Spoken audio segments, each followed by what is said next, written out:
From CBS News headquarters in New York, this is the CBS Evening News with Walter Cronkite. And in Washington, Eric Sevareid, Dan Rather, Marvin Kalb, Bob Schieffer, Bruce Morton, Jed Duval in Fort Bragg, North Carolina, Richard C. Hotlet at the United Nations, John Sheehan in Cairo, and Tom Fenton in Egypt. Good evening. For about 15 hours today, the world's two nuclear giants, the United States and Russia, appeared on the threshold of military confrontation. It began suddenly and mysteriously. In the middle of the Washington night, orders went out to American forces around the world, alerting them for possible action.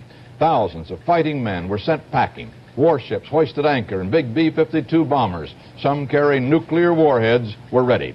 But as suddenly as it began, the crisis atmosphere seemed to dissipate, diffused by a UN Security Council vote to set up a Middle East peacekeeping force from which the big powers would be excluded.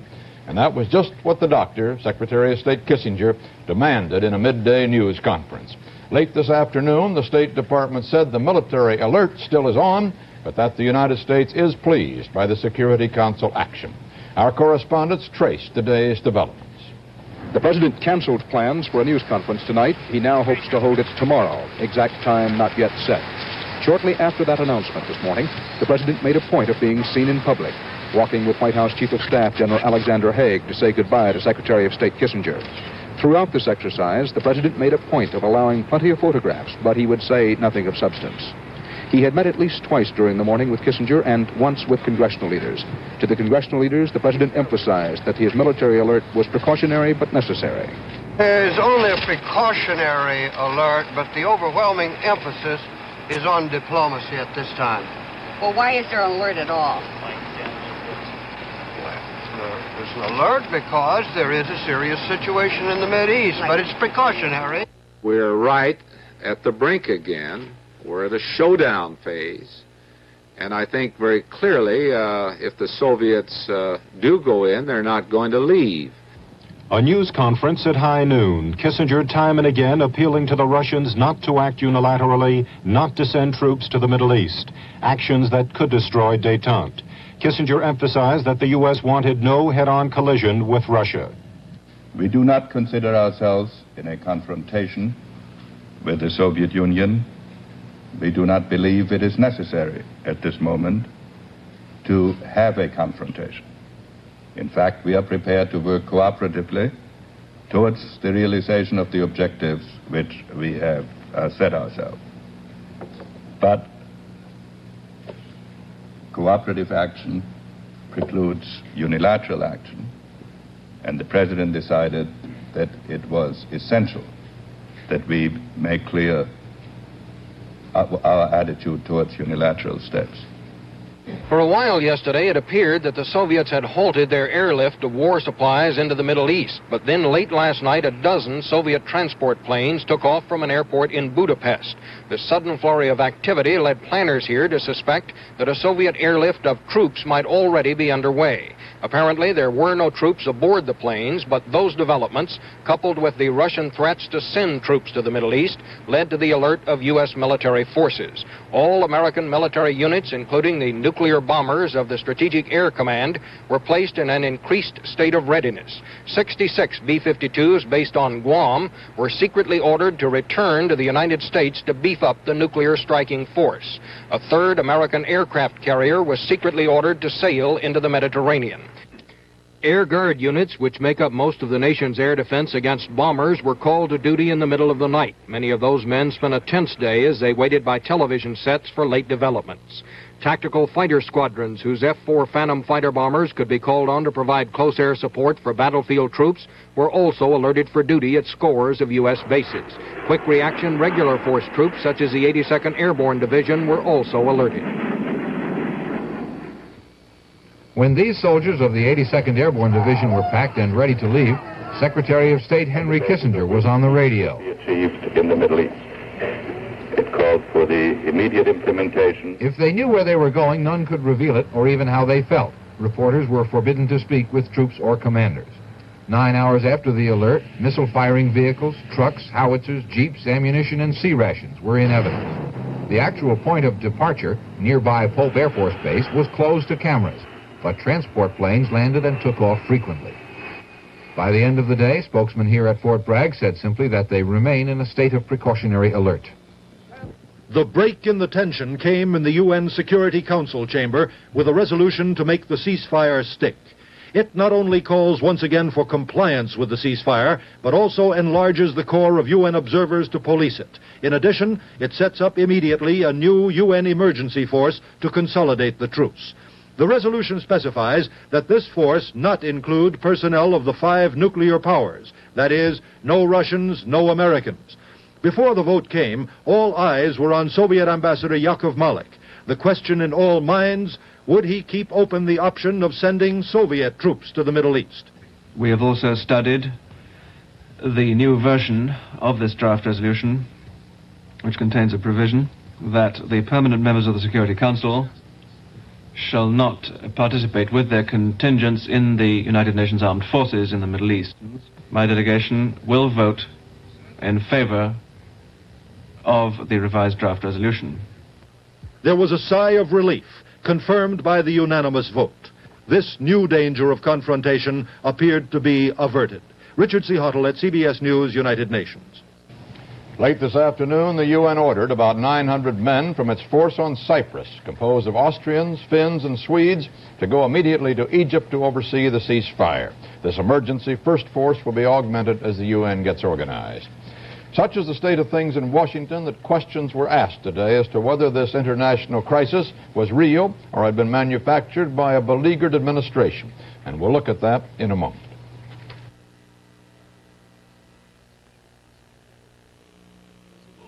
America. It's a beautiful place to visit. With Greyhound's Ameripass, you can see the country up close from sea to shining sea. The Ameripass is good for 30 days of almost unlimited travel in America and Canada for $149. An extra $50 buys 30 more days. So give America to someone special. Yourself, maybe. The Ameripass. Another change for the better from Greyhound. Take it from me, Fred McMurray.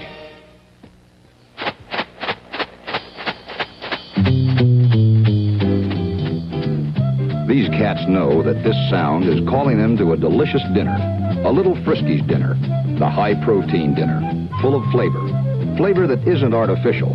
Flavor that's made from real beef liver, real chicken, real seafood. 6 delicious high-protein dinners we know will please your cat. Little Friskies. The best-tasting high-protein dry cat dinner. Given the explanation of the provocation leading to the military alert, and given the timing of it in relation to the domestic political events of recent days, it was perhaps inevitable that the news was received with considerable skepticism, and that was readily apparent in some of the questions asked Secretary Kissinger. Again, we hear from Marvin Kalb. There were questions, some obvious disbelief and suspicion about a possible link between the alert of American military forces and the president's political problems.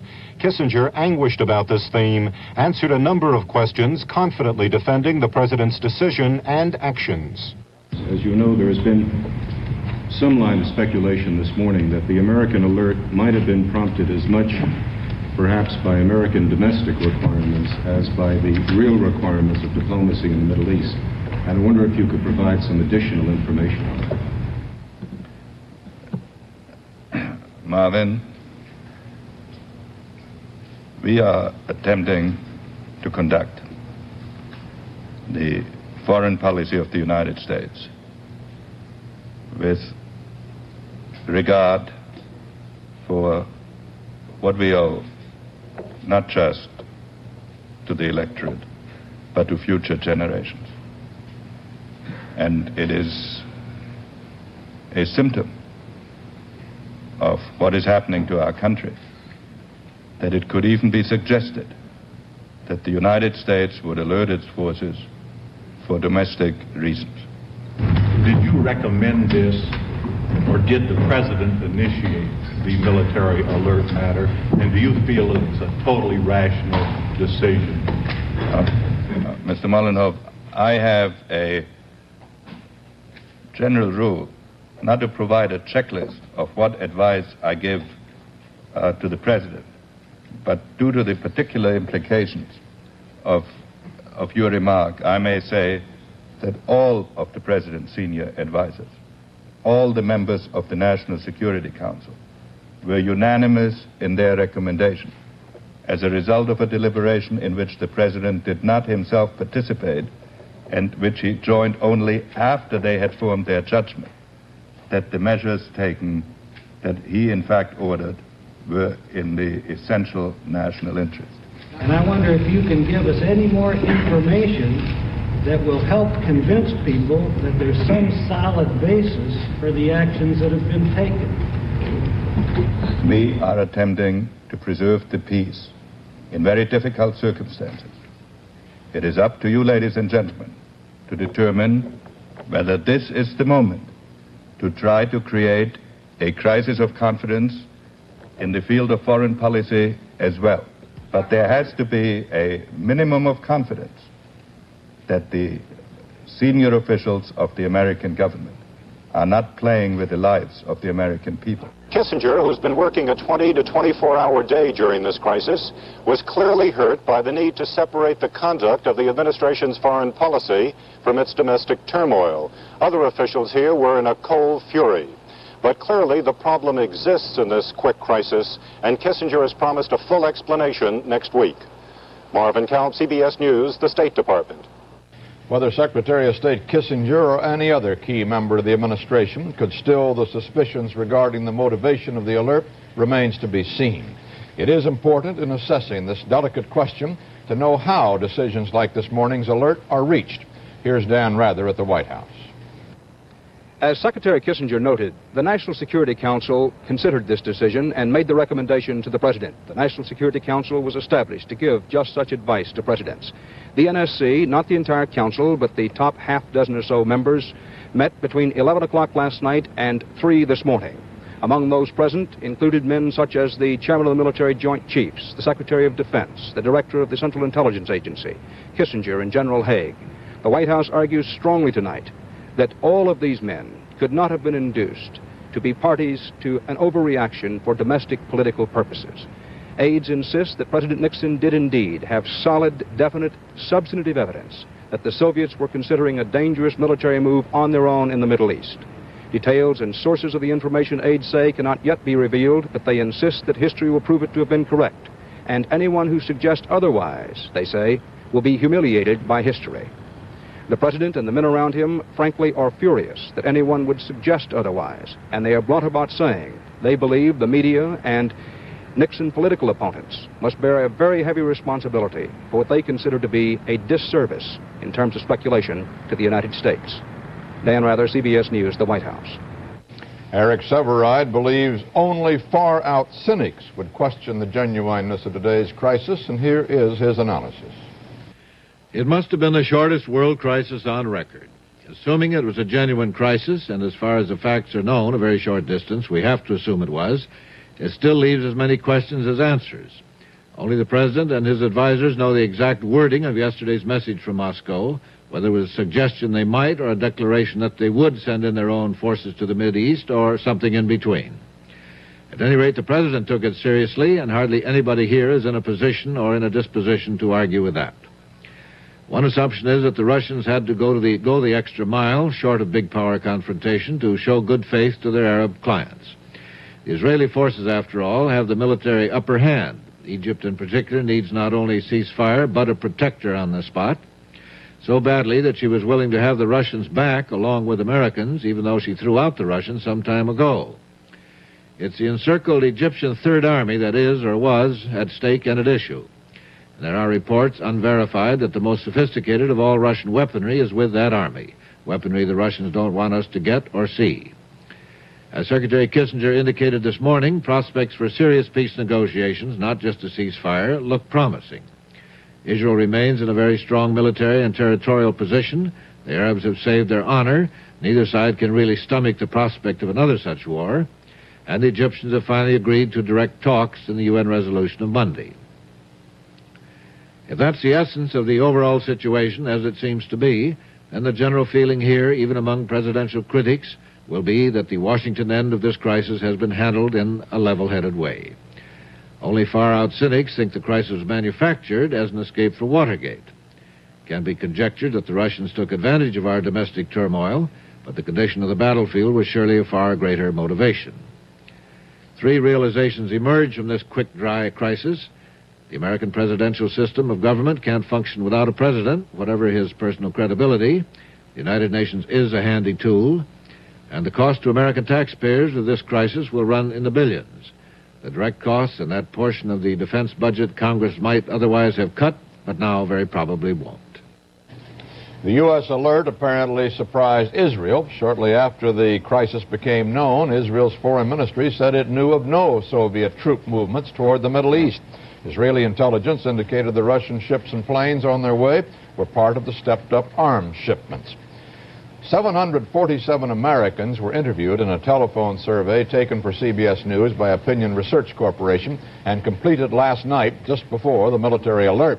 The survey showed that 48% felt the president should resign, 39% who thought he should stay on, and 43% said they would support impeachment, while 46% said they would not. Also, only 18% agreed with Mr. Nixon's firing of Watergate prosecutor Cox. 69% disagreed. Incidentally, before the president's evening news conference was postponed, the veterans of foreign wars said they had received White House calls suggesting that their members might want to send telegrams of support after the broadcast. The National Association of Manufacturers said that the White House also said it might like to comment after the news conference.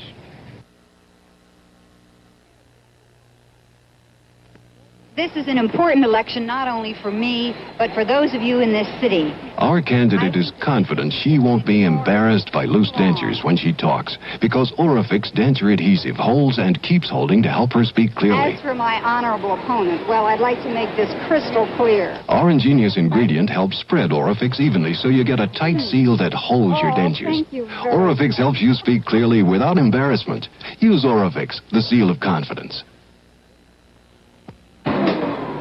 Stooping and bending. It's enough to give anyone a nagging backache, Alice. Is that what's bothering you this morning? Try Doan's pills. Doan's? They sure help me. When nagging backache due to overexertion or everyday stress and strain comes on, Doan's pain-relieving action often brings temporary relief and lets you get a good night's sleep. Backache better? Woke up feeling great. Try Doan's pills for relief of nagging backache.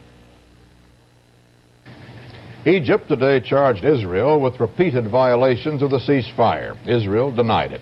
The Egyptians said Israeli forces surrounding Suez City on the west bank of the canal attacked today with tanks but were driven back.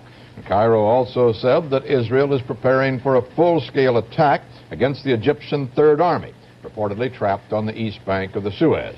We have 2 reports on the ceasefire from John Sheehan and Tom Fenton. First, Sheehan. These scenes, filmed during the breakdown of the ceasefire, show elements of Egypt's Third Army in the Sinai.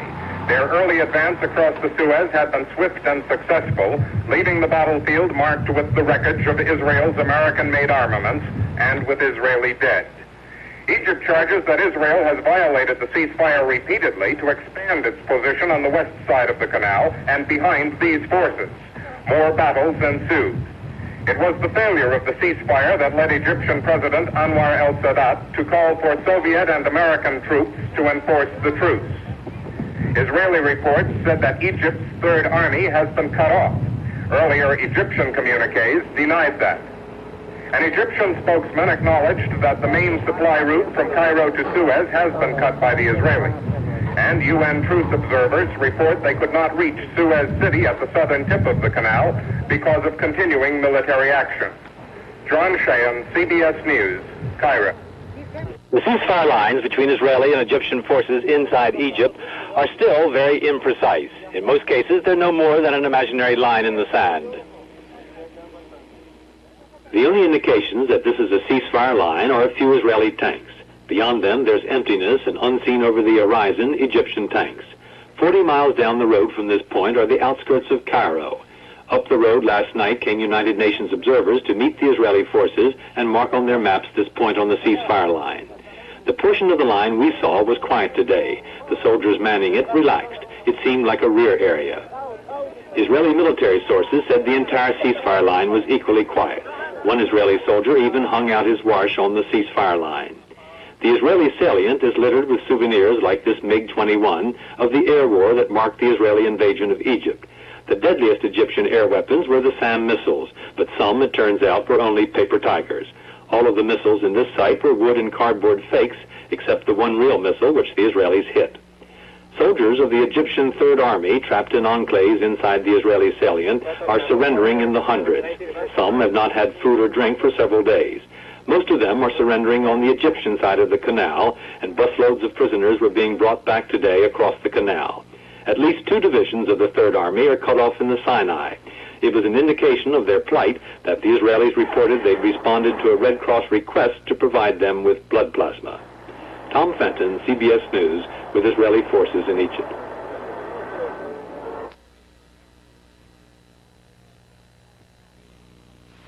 The old mill was turning out stone-ground buckwheat in pioneer days. Hearty buckwheat pancakes and maple syrup. Early settlers thrived on them. Buckwheat cereal here captures that robust taste in flakes, toasted crisp with a snap of maple flavor, and fortified with first-rate nutrition. Stone-ground buckwheat is hard to come by, but you can still get it in buckwheats. One of the true old-fashioned flavors left to enjoy.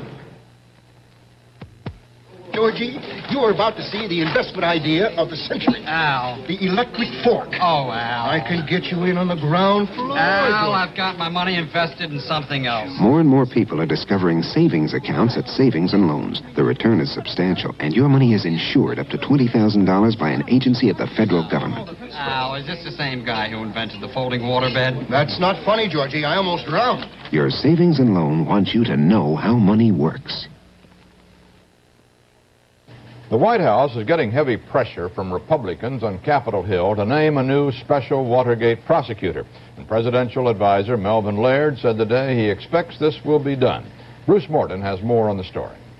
House Republicans told the presidential advisors, Bryce Harlow, Charles Wright, and Leonard Garment, that Mr. Nixon should appoint a new special prosecutor. Wright agreed, one congressman said, but Harlow, according to others who were there, did not. What do you mean by a free special prosecutor, Harlow asked. Would he be in a position to pick up a stiletto, walk into the president's Oval Office, and kill him? Congressman said afterward, the White House hasn't learned a thing. But Minority Leader Gerald Ford said Congress wants a prosecutor, and he thinks the president could accept one. Well, I think that a person can be found who will feel that he has sufficient independence to carry out his responsibility. And it certainly appears to be the sentiment of the Congress that such a person be found. And I think that person and those guidelines can be worked out with the President of the United States. Another longtime presidential defender, Watergate Committee member Edward Gurney, joined the Republican chorus. I strongly recommend the appointment of Elliot Richardson as the new special prosecutor. There is a need for speedy action to restore confidence. It occurs that Elliot Richardson would be acceptable to both the Congress and the American people. No one is better qualified to do the job, nor held in higher regard by both Congress and the public. It doesn't have to be Richardson, of course, but the message from congressional Republicans is clear. The tapes aren't enough. We need a special prosecutor, too. Bruce Morton, CBS News, Washington. Assistant Attorney General Henry Peterson today asked a federal court to take custody of the records of the Special Watergate Prosecutor's Office. Peterson and officials of the special staff told Judge John Sirica that the responsibility for security of the records has been uncertain since the firing of Prosecutor Archibald Cox. The financial dealings of President Nixon's close friend and Key Biscayne neighbor, Bibi Rebozo, are back in the news. The Washington Post reported that in 1968, Rebozo and his bank accepted stolen stock as collateral for a big loan and then sold almost $100,000 worth of it after an insurance investigator had told him it was stolen. Rebozo denies this. The stock was stolen from a New York brokerage house, and some mafia figures and others have been convicted of the theft. The newspaper based its report on heretofore undisclosed court records in a civil suit. Take a good look at your wood paneling. Looks dull and faded. Well, Scott's Liquid Gold was specially formulated for wood paneling that has been dried out by heat, air conditioning, and sunlight. It's not a cover-up, but goes down below the surface to restore and preserve the natural beauty of fine wood. Liquid Gold cleans away dirt and helps hide scratches and water stains. Remember, for best results, don't use wax after using Liquid Gold. Use Liquid Gold regularly, in aerosol or liquid.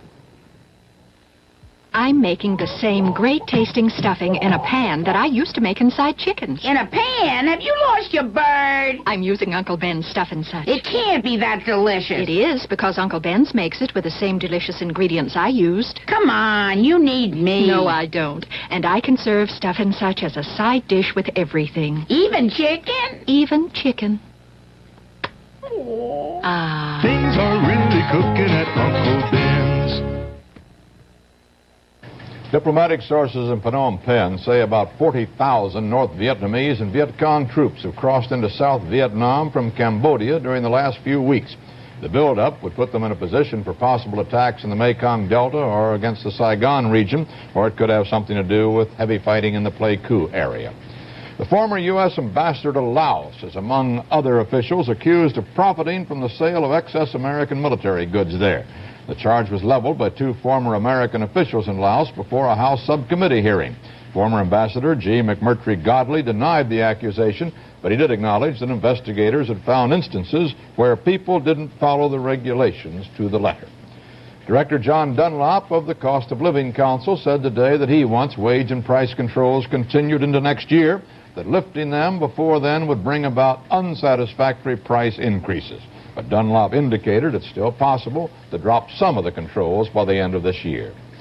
Prices on the New York Stock Exchange were way off at the opening today in response to that military alert, but as the news got better, the averages finished on the plus side. Volume was 15,600,000 shares. The average price per share gained 7 cents on the New York Exchange, lost 3 cents on the American. When a policewoman arrested Michael Thomas Henson of Baltimore for using a stolen credit card in Orlando, Florida, he asked, "Is that all you've got me for?"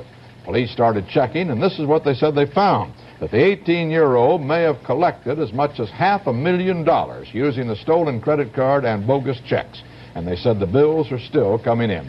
Investigators added that the teenager flew around the world during his month-long spree. And that's the way it is, Thursday, October 25th, 1973. This is Walter Cronkite, CBS News. Good night. How long does your denture adhesive hold? This powder, Denture Grip, is designed to hold up to 10 full hours. Because you want a strong, long-lasting hold, Denture Grip is made with a plastic formula, a patented plastic formula designed to hold denture securely through eating, biting, chewing, up to 10 full hours. How long does your denture adhesive hold? Try Denture Grip. It holds up to 10 full hours. The world we live on, filled with those things that can cause heartburn and acid indigestion. Tums. It contains one of the most effective medicines ever discovered for relieving heartburn and acid indigestion. In fact, for years, millions of people have been relying on Tums for effective relief when needed. And Tums begins to work instantly. Why not carry a roll? It's effective medicine. From CBS News headquarters in New York, this has been the CBS Evening News with Walter Cronkite.